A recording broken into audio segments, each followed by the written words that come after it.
2024 is bringing us no shortage of new PS5 games. Here's a roundup of some of the best new and upcoming games releasing on PS5 throughout 2024. And as a disclaimer, these are the games we know about. There are plenty of unannounced things that may crop up during the year. You know, big first-party titles like, say, Insomniac's Wolverine don't have a release date yet. And other big things like Grand Theft Auto 6, we have no idea when that's really coming. So here's some of the more known stuff. Like we said, we got 20 games to talk about, so let's get started off with number 20. The recently released Tekken 8 is really making fans of the series happy. It is another solid entry in the Tekken series where they rarely miss, if we're being honest, out with some new characters that bring some interesting things into the mix, a little bit more additions to the fighting mechanics, but otherwise a straightforward, fun Tekken game with a really cool little character creator, character modifier, and they continue the story, and they manage to continue to keep it interesting 8 games in. That's really impressive. Next, over at number 19, we have Stellar Blade. This one has been in the works for a while and has mostly been shown off as a graphical showcase. It very much looks like an Unreal Engine 5 game turned up to 11, and what it is kind of a sci-fi fantasy hack and slash adventure. It looks like it's almost got like a science fiction Devil May Cry thing to it, and I'm frankly all about that. Apparently you are this sci-fi paratrooper warrior named Eve who goes to Earth on an adventure, but this Earth is destroyed basically. Mankind has moved on beyond Earth and lives in space colonies. So she's got to venture through this post-apocalyptic sci-fi Earth and fight awesome big monsters. That's really all we have to go on at the time of making this video. Sony and PlayStation have planned to reveal more soon, but as of right now, it just looks cool. That's all we got. But sometimes looking cool and fun is all you really need.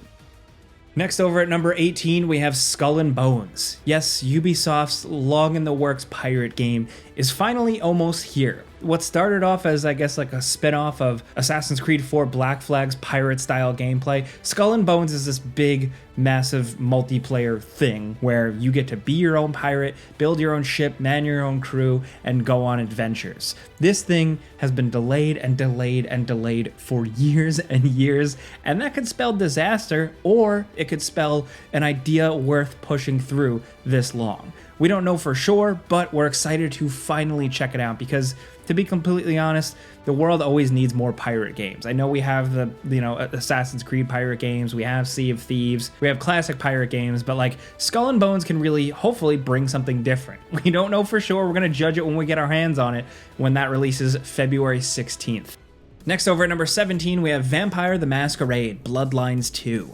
This is another one that has been in development for a long time, with some development change-ups and significant delays, but the developers are talking about the game more. They release developer diaries fairly consistently, and we're hoping we finally see it this year.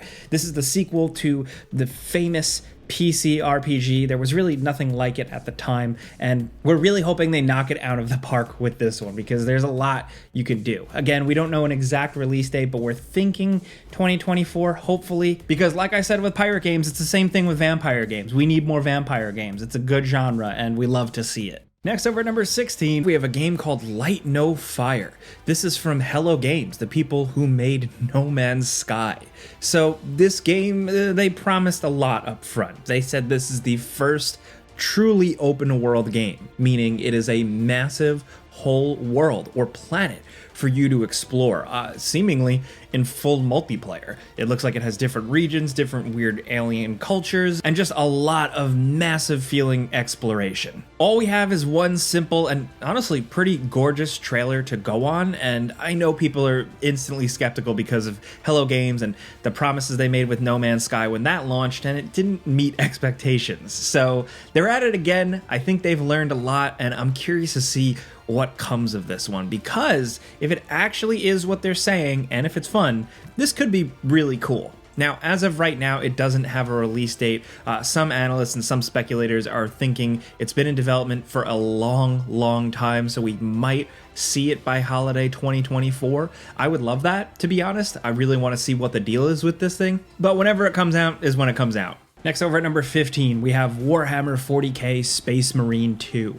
This is the follow-up to the absolutely awesome hack and slash adventure Space Marine. I think this new game has the potential to garner new Warhammer 40k fans, specifically because, as a normie myself, I think this looks very cool. I played the original Space Marine, absolutely loved it, and, you know, I was able to at least pick up a little bit of Warhammer stuff. Will Space Marine 2 really make me go down the rabbit hole finally? I don't know for sure, but this just looks like a ton of fun. Beautiful visuals on screen, hordes of enemies to slay, badass main character, cool weapons, gore, like it's just video game 101. We really hope they nail it like they did with the first one. We're going to be checking it out September 9th, 2024. Next, over at number 14, believe it or not, we have Tomb Raider 1 through 3 Remastered. This might not be a big deal to some people, but for some of you older heads out there, myself included, it's really fun to see the original PS1 classic back in action with a little bit of a fresh coat of paint. They definitely aren't completely remaking the thing from the ground up. Like you can see, it is still very clearly the old original Tomb Raider games with all their faults, but they have a lot of charm. And we're really excited to replay them and really revisit those worlds because they were very unique at the time. Lara was very difficult to control even back in the day, so I'm curious to see just where they fine-tuned things, where they updated things. They did confirm you're still going to be able to lock the butler in the fridge. That's a very specific reference to the old games, but if you played, you know what I'm talking about. Anyway, let's move on. Oh, and it's releasing February 14th of this year. Next, over at number 13, this summer we're getting Black Myth Wukong. This is the kind of action hack and slash Souls-like game centered around Chinese mythology and a classical novel. So you got a lot of fantasy elements, a really cool main character, and just some incredible over-the-top combat and boss battles. I mean, this game has absolutely wowed us from the start when we got our first glimpse of it. It's from a Chinese developer that we haven't really seen any of the other games before, but this one looks absolutely massive and ambitious. And we're curious to see if they can nail it because, like we said, those trailers right from the beginning really got us hooked. And now seeing the game fully fleshed out, it does look really enticing. It's releasing August 19th, 2024. Next, over at number 12, we have Persona 3 Reload. Dropping in February, this is a re-release total update of the original beloved Persona 3 classic with a bunch of new elements and some change-ups, but also just a good reason to revisit the classic. Now, Persona 3 is going to be available on all the major platforms, which is great, and of course, specifically here, PS5. Characters that people absolutely fell in love with and some incredible music. That's what's coming to you, and we hope it holds up in 2024. Next, over at number 11, we have Banishers, Ghosts of New Eden. This is a third-person action-adventure game from Dogma, the people behind so many things like Vampire, Life is Strange. They make a big variety of games, and this one is definitely more in the vein of Vampire or Vampire, if you will, where you play as like a kind of ghost-hunting couple, fighting ghouls and creatures, and kind of warping between realms because one of the people in the relationship is actually a ghost. There's some cool ideas here. I'm really curious to see how this goes down and what kind of story they tell because I usually like these types of games Dontnod puts out, and we'll know for sure when it releases February 13th, 2024. Next, over at number 10, we have Lost Soul Aside. This one has been in the works for quite some time and teased as a smaller project many years ago and has blown up into this full-scale project and looks very much inspired by like the cool, slick action and characters from like Final Fantasy VII, but also some of the combat and stuff from Devil May Cry. Also, like Stellar Blade we talked about earlier, a lot of the attention here is specifically centered around the graphics. The visuals here are clearly pretty stunning. We're really curious to see what comes of this one, and as of right now, it's slated for 2024. Next, over at number 9, we have Test Drive Unlimited Solar Crown. They're going big with this one. You're going to be able to drive around all of Hong Kong Island with whatever gorgeous high-end cars you want and have a lot of freedom. Frankly, Test Drive players have been begging for a new game for a while now. It's a series that's been dormant, and it's really cool to be talking about it and the fact that it's coming back. Visuals look absolutely incredible. I expect the handling and the driving to feel good, but we'll judge that when we play it. As of right now, it is slated for coming soon, and we're hoping this is the year we see it. Next, over at number 8, we have Metal Gear Solid 3, the remake, or Metal Gear Solid 3 Delta, whatever you want to call it. Konami is bringing back Metal Gear Solid with this visual remake. It looks like the gameplay is going to be pretty similar, but visually, this thing looks pretty damn incredible. I hope that it doesn't lose the flair, the vibe, the feeling of the original game, because I'm a diehard Metal Gear fan, and I just worry about them screwing this up. Metal Gear fans, we definitely have a complicated history with Konami and the franchise now for sure, but this thing might release this year. News reports and some stuff from Konami have suggested that we might see this and another game they're working on that we'll talk about in a bit this year. But who knows?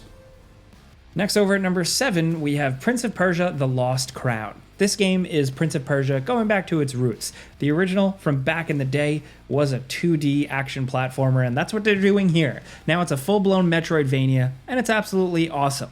We were skeptical of not playing as the prince. This game definitely goes in its own new direction with fantasy and lore, and centered around Persian mythology, but even though you're not the titular Prince of Persia, this game is a ton of fun, and probably one of the better Metroidvanias in a minute. The combat is really, really fun and addictive. The discovery and exploration is good. The boss battles are cool. The style is really interesting. Prince of Persia: The Lost Crown definitely has a little bit of everything. We didn't expect Ubisoft to put out something this good, to be honest, because sometimes we're a little skeptical of them. But as of right now, you can play it on PS5.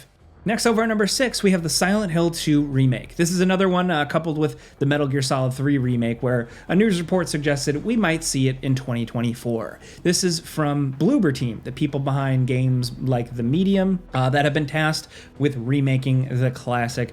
We don't really know how this one is going to turn out. We haven't, frankly, seen too much of it yet. Apparently, the combat's getting an overhaul, and obviously the visuals, but we're just really curious to see if a completely different studio really can handle the nuances, the subtleties, the things that really make the original Silent Hill 2 so incredible and iconic from the Japanese developers over at Konami. Also, we just need something good from the Silent Hill franchise. It's been a while. So let's see what happens. Fingers crossed. Next, over at number 5, we have Like a Dragon: Infinite Wealth. This is the next Like a Dragon game, once again continuing Ichiban's saga. Kiryu is in it, but he is pretty much on his way out. He's gotten his story sort of wrapped up in other games and a spin-off game, so now they're going in a different direction. But essentially here you have the two guys in Hawaii going on adventures, and it is a ton of fun. The RPG turn-based combat is better than ever. The diversions and distractions and weird things in the open world are even more fun than they've been in the past. There's a lot to love about Like a Dragon: Infinite Wealth. I mean, the Yakuza series started on like PlayStation 2, right? It's cool to see it still continuing to this day. It's been a long time. The franchise has changed for sure, but it's found a really fun identity. Next, over at number 4, we have Dragon's Dogma 2. This is the RPG sequel that people have been begging for years. Capcom really cracked the code with the original fantasy RPG.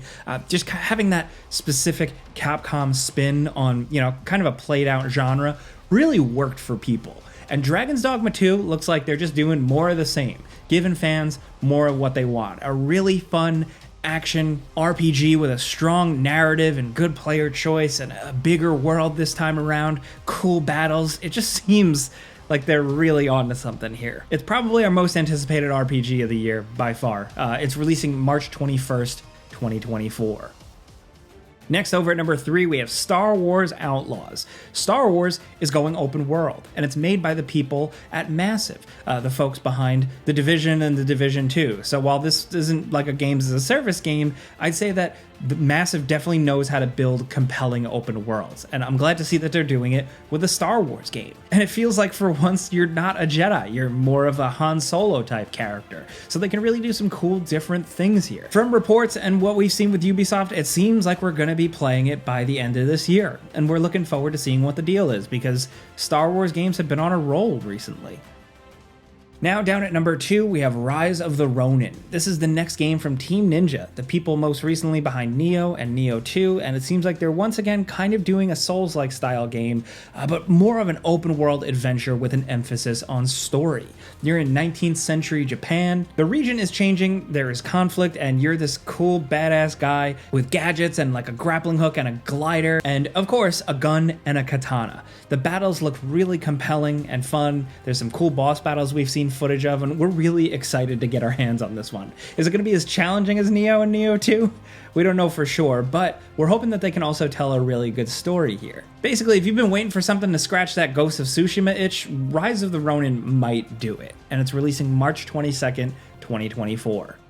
And finally, down at number 1, of course, it's Final Fantasy VII Rebirth. This one has been in the works for a while. People have been waiting to see what happens next in the Final Fantasy VII Remake world. I mean, we kind of know what's going to happen next, but they've changed some things up. They've shaken some things up quite a bit, so there could be some surprises.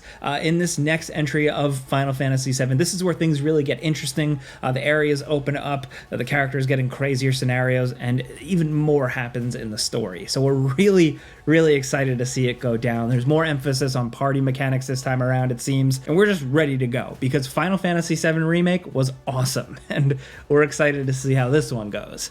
It's releasing February 29th, 2024. But those are 20 games coming to PS5 in 2024. So let us know in the comments what you guys think. Of course, we could not fit every single game in the world, so if we missed something that you think we should talk about in another video, let us know in the comments. But if you like this video and you just like talking games with us every day, all you gotta do is click the like button. It really helps us out. Thank you for that. But if you're new, consider subscribing and maybe hitting that notification bell as well, because we put out videos every single day. But as always, thanks for watching, and we'll see you guys next time.